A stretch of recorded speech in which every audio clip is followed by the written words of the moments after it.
Hello hi ಎಲ್ರಿಗೂ ನಮಸ್ಕಾರಗಳು. The magician 311 ಟ್ಯಾರೋಟ್ಗೆ ಸ್ವಾಗತ. ಯಾರೆಲ್ಲ ನನ್ನ ಚಾನಲ್ನ ಲೈಕ್ ಶೇರ್ ಸಬ್ಸ್ಕ್ರೈಬ್ ಮಾಡ್ತಾ ಇದ್ದೀರಾ ಅವ್ರಿಗೆಲ್ಲರಿಗೂ ಕೂಡ ಧನ್ಯವಾದಗಳು. ಇದು ಒಂದು ಕ್ಯಾಂಡಲ್ ವ್ಯಾಕ್ಸ್ ರೀಡಿಂಗ್ ಆಗಿರುತ್ತೆ. ನಿಮಗೆ ಅನ್ವಯ ಆದರೆ ಮಾತ್ರ ಇದನ್ನು ತೊಗೊಳ್ಬೋದು. ಇದನ್ನು ಇಲ್ಲ ಅಂದರೆ ದಯವಿಟ್ಟು ಇದನ್ನು ಅಲ್ಲೇ ಬಿಟ್ಬಿಡಿ ಅಂತ ಹೇಳ್ತಾ ಈ ರೀಡಿಂಗ್ನ ಸ್ಟಾರ್ಟ್ ಮಾಡ್ತಾ ಇದ್ದೀನಿ.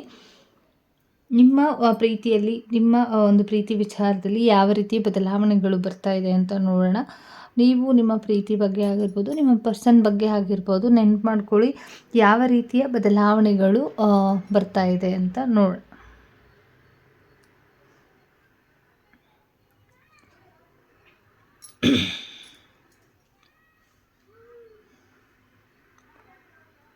ನಿಮ್ಮ ಪ್ರೀತಿಯ ವಿಚಾರದಲ್ಲಿ ಯಾವ ರೀತಿಯ ಬದಲಾವಣೆಗಳು ಬರ್ತಾ ಇದೆ ಅಂತ ನೋಡಿ.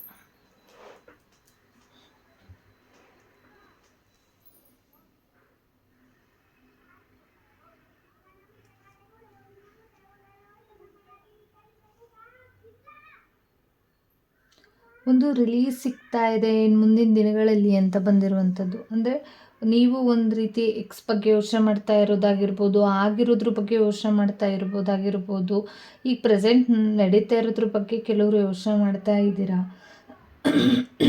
ಸಾರಿ, ನಿಮ್ಮ ಎನರ್ಜಿ ವೈಸ್ ಏನಿತ್ತು ಅದು ಒಂದು ಕ್ಲಿಯರ್ ಆಗಿ ಇರಲಿಲ್ಲ. ಬಟ್ ಇನ್ನು ಮುಂದಿನ ದಿನಗಳಲ್ಲಿ ಒಂದಿಷ್ಟು ರಿಲೀಸ್ ಸಿಗ್ತಾ ಇದೆ.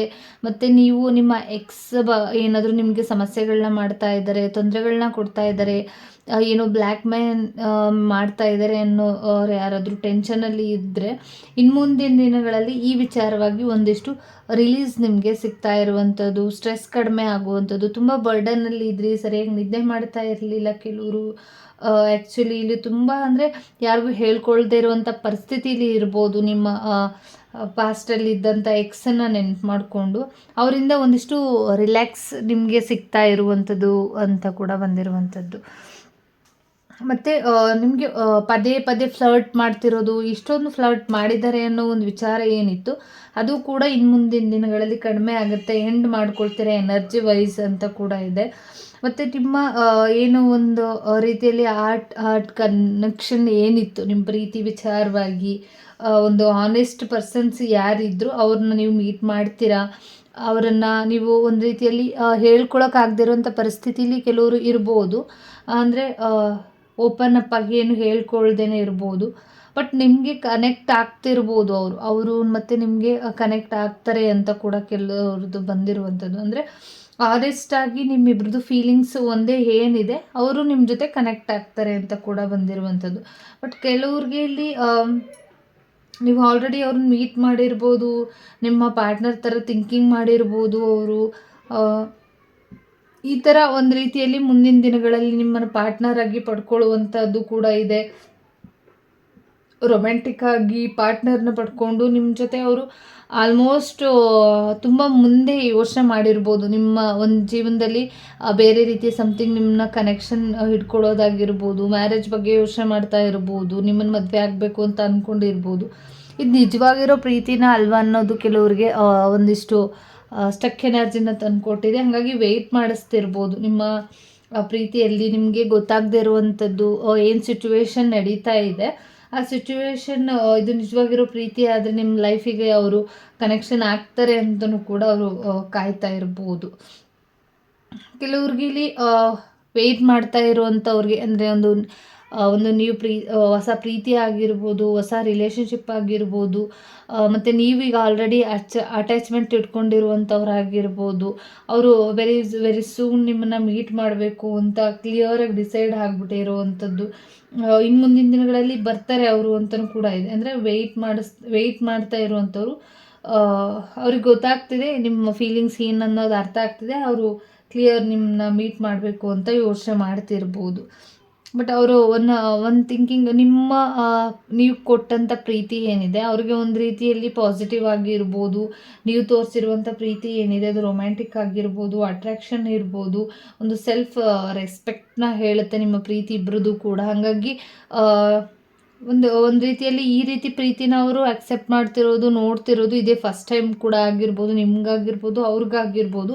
ಒಂದು ಫಸ್ಟ್ ಟೈಮ್ ಎನರ್ಜಿನ ಹೇಳ್ತಾ ಇದೆ. ಬಟ್ ಅವರು ಬೇರೆ ಎಕ್ಸ್ ಬಗ್ಗೆನೂ ಯೋಚನೆ ಮಾಡ್ತಾ ಇರ್ಬೋದು. ಅಂದರೆ ಆ ರೀತಿ ಅಲ್ಲ, ಅವ್ರಿಗೆ ಏನೋ ಒಂದು ರೀತಿ ನೀವು ತೋರಿಸ್ತಾ ಇರುವಂಥ ಪ್ರೀತಿ ಏನಿದೆ ಅದು ಒಂದು ರೀತಿಯಲ್ಲಿ ತುಂಬ ಸ್ಟ್ರಾಂಗೆಸ್ಟ್ ಅಂತ ಅವರಿಗೆ ತುಂಬ ಫೀಲ್ ಆಗಿರುವಂಥದ್ದು.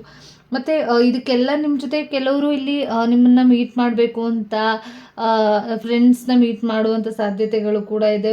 ಫ್ರೆಂಡ್ಸ್ ಸಪೋರ್ಟ್ನ ತಗೊಳ್ತಾರೆ ಇನ್ನು ಮುಂದಿನ ದಿನಗಳಲ್ಲಿ ಅಂತ ಕೂಡ ಬಂದಿರುವಂಥದ್ದು. ಫ್ರೆಂಡ್ಸ್ ಸಪೋರ್ಟ್ನ ತಗೊಂಡು ಕಂಟಿನ್ಯೂ ಮಾಡಬೇಕು, ನಿಮ್ಮನ್ನ ಬಿಟ್ಟು ಹೋಗಿದ್ದು ಅಂಥವ್ರನ್ನ ಮತ್ತೆ ಕನೆಕ್ಷನ್ನ ತಗೊಳ್ಬೇಕು.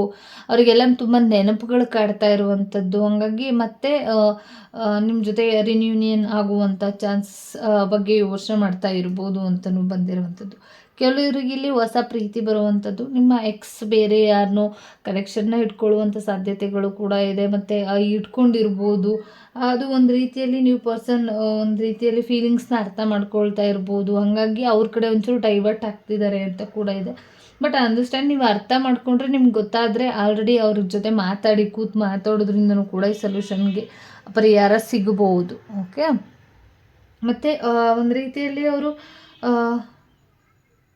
ಅಟ್ರ್ಯಾಕ್ಷನ್ ಮಾಡ್ತಾರೆ, ಏನೋ ಒಂದು ರೀತಿಯಲ್ಲಿ ಅಟ್ರ್ಯಾಕ್ಷನ್ ಇಡೀ ಒಂದು ಗ್ರೂಪಲ್ಲಾಗಿರ್ಬೋದು, ಒಂದು ರೀತಿಯಲ್ಲಿ ಅಂದರೆ ಒಂದು ಗ್ರೂಪ್ ಅಂತ ತಗೊಂಡಾಗ ನಿಮ್ಮನ್ನು ಒಂದು ರೀತಿಯಲ್ಲಿ ರಾಣಿ ಥರ ಟ್ರೀಟ್ ಮಾಡುವಂಥದ್ದು, ಒಂದು ರೀತಿಯಲ್ಲಿ ನಿಮ್ಮ ರಿಲೇಷನ್ಶಿಪ್ ಏನೋ ಒಂದು ರೀತಿಯಲ್ಲಿ ತುಂಬ ಅವರಿಗೆ ಒಳ್ಳೆ ಫೀಲ್ನ ತಂದುಕೊಡ್ತಾ ಇರುವಂಥದ್ದು.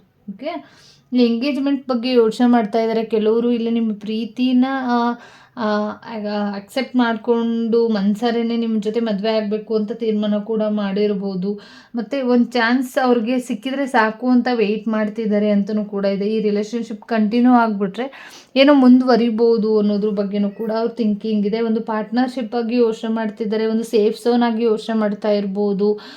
ಈ ರೀತಿ ಬದಲಾವಣೆಗಳು ನಿಮ್ಮ ಜೀವನದಲ್ಲಿ ಬರುವಂಥ ಚಾನ್ಸಸ್ಗಳು ತುಂಬ ಇದೆ. ತುಂಬ ವೆಯ್ಟ್ ಮಾಡ್ತಾ ಇರುವಂಥವ್ರಿಗೆ ಒಂದು ಡಿವೈನ್ ಟೈಮಿಂಗ್ ಬೇಕು. ಆಗಿರ್ಬೋದು, ನಿಮ್ಮ ಪರ್ಸನ್ ಆಗಿರ್ಬೋದು. ಇಲ್ಲಿ ಮತ್ತೆ ಒಂದು ಸ್ವಲ್ಪ ಕಂಟಿನ್ಯೂ ಇದೆ. ಅಂದರೆ ವೆಯ್ಟ್ ಮಾಡ್ತಾ ಇರುವಂಥವ್ರಿಗೆ ಒಂದು ಡಿವೈನ್ ಟೈಮಿಂಗ್ ಬೇಕಾಗಿದೆ. ಆ ಟೈಮಿಂಗ್ ಬಂದ ತಕ್ಷಣ ನಿಮ್ಮ ಪಾರ್ಟ್ನರ್ ನಿಮ್ಮ ಜೊತೆ ಆಗಿರ್ಬೋದು. ತುಂಬ ವರ್ಷಗಳಿಂದ ಇಲ್ಲಿ ಕೆಲವ್ರಿಗೆ ಇಲ್ಲಿ ಹೇಳ್ತಾ ಇರೋದು ತುಂಬ ವರ್ಷಗಳಿಂದ 2 ಇಯರ್ಸಿಂದ 3 ಇಯರ್ಸಿಂದ 6 ಮಂತ್ಸಿಂದ 1 ಇಯರಿಂದ ಈ ಥರ ತುಂಬ ಬ್ಯಾಲೆನ್ಸ್ ಮಾಡ್ತಾ ಇರುವಂಥವ್ರಿಗೆ ಒಂದು ರೀತಿಯಲ್ಲಿ ಒಂದು ಟೈಮಿಂಗ್ ಬೇಕು. ಆ ಟೈಮಿಂಗ್ ಬಂದ ತಕ್ಷಣ ರಿನ್ಯೂನಿಯನ್ ಆಗುವಂಥ ಚಾನ್ಸಸ್ಗಳು ಇದೆ ಅಂತ ಹೇಳ್ತಾ ಈ ರೀಡಿಂಗ್ನ ಮುಗಿಸ್ತಾ ಇದ್ದೀನಿ. Thank you so much. ಎಲ್ಲರಿಗೂ ಕೂಡ ಒಳ್ಳೆಯದಾಗಲಿ. ಧನ್ಯವಾದಗಳು.